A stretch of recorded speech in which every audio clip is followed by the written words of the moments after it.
In today's video, I'm going to teach you how to set up sub-accounts in QuickBooks. Whether you're new to QuickBooks or just looking to enhance how you manage your finances, setting up sub-accounts can really help you organize your business transactions more effectively. Now let's dive right in. First things first, go ahead and sign into your QuickBooks account. This is quite straightforward and should be familiar if you've used QuickBooks before.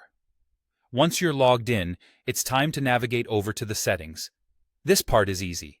You're going to want to look for the gear icon, which represents the settings. It's typically located in the upper right corner of the interface. Becoming comfortable with where these settings are can save you time, as you will likely need to revisit them in the future. With the settings menu open, you'll want to select Chart of Accounts. This is an important feature because it offers a comprehensive list of all your current accounts and is crucial for the proper categorization of your financial data. Once you're in the chart of accounts, look for the option that allows you to create a new account.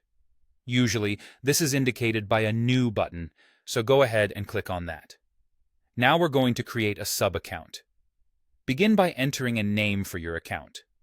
It's important that this name is both descriptive and easy to remember, so you can quickly locate it later on when you need it.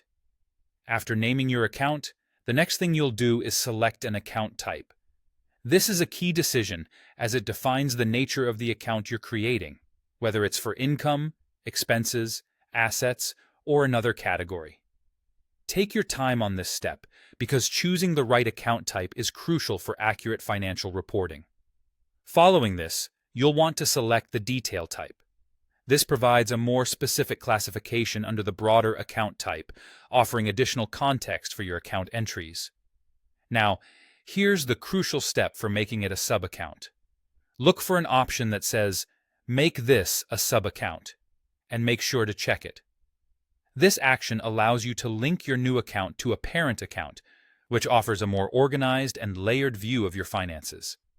Finally, once you've checked the sub-account box, you'll need to select the parent account.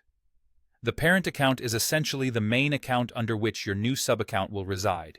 It should logically include the sub-account you're creating, fitting seamlessly into your overall financial structure. Once everything is set, all you need to do is hit Save to finalize your new sub-account. Congratulations! You've successfully added a sub-account to your chart of accounts in QuickBooks. This gives you more granular control over your financial records and enhances how you manage your accounts. Thank you for watching, and stay tuned for more tips and tutorials on how to make the most out of QuickBooks.